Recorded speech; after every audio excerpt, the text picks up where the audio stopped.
Hello everybody, today I would like to talk to you about the video that we had discussion on. It was called Life at 2 Attachment, Key Persons and Development. And this is not a comprehensive review of the video, it's just I want to talk to you about some of the things that caught my attention. And one of the things that caught my attention was the key person approach.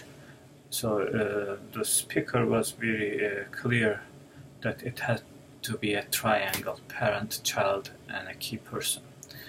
Just because the child is now developing relationship with the key person, it doesn't mean that the parent can step outside of the picture.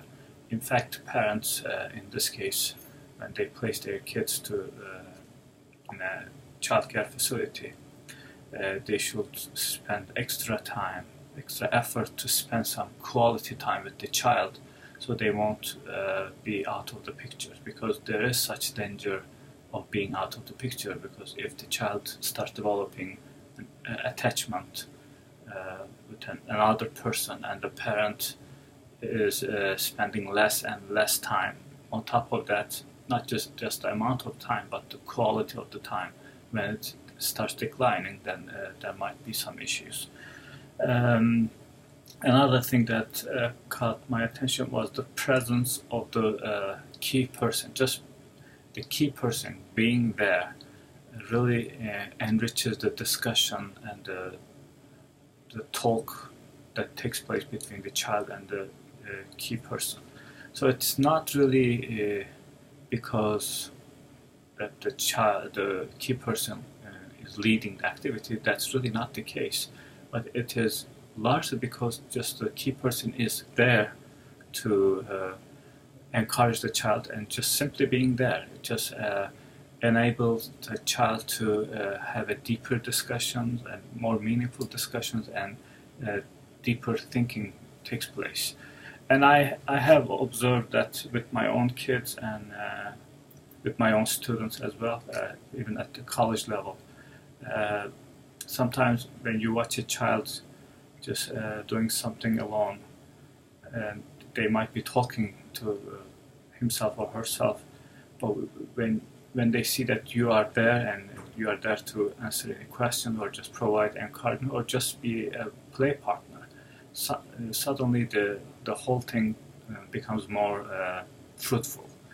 It's not the case all the time, but oftentimes you can see this happening.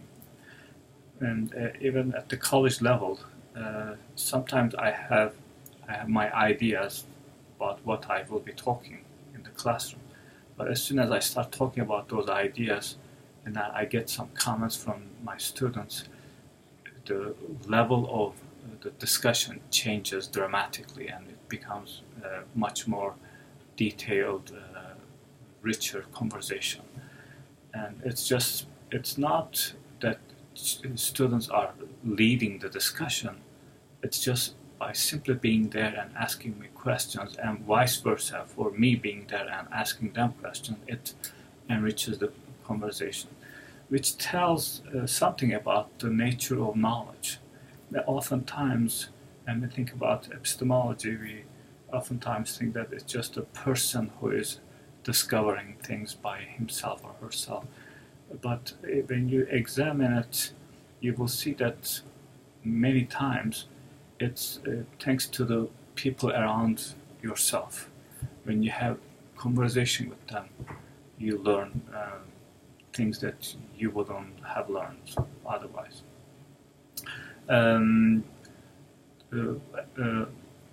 In this video, we saw how a secure attachment can enable a young girl, a very sweet girl, to discover the world in absence of her mother in the school environment, in the daycare environment. And sometimes, in order for us to understand the significance of a thing, we have to look at a situation where that significant thing that we consider as significant is missing. That's why in my comments, I provided a comment. I said, please watch The Tragedy of Orphanages. It's a TED Talk. So if you go to TED.com and type Tragedy of Orphanages, you will see what happens when there is no secure attachment. What happens to these kids? There are no images, or disturbing images or anything like that. It's just a talk. So, but I will still watch it by myself, not around kids.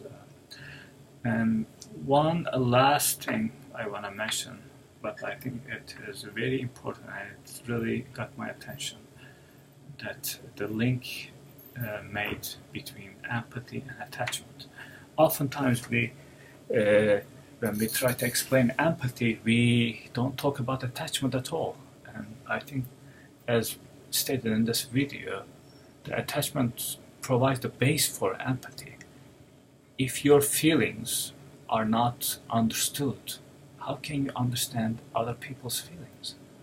So, in order for a person to take other people's perspective and feel their feelings, first, someone else has to be doing that for you as a child when you're growing up. Your feelings must be not only understood but also appreciated. And then, once you have that secure base, then you can reach and put yourself into other people's shoes and feel what they are feeling. I think that was a very important part of the video, which oftentimes is ignored, that attachment seems like an unrelated issue when you talk about empathy. But it is the base for the empathy. Thank you very much for your comments, and let me know if you have any questions.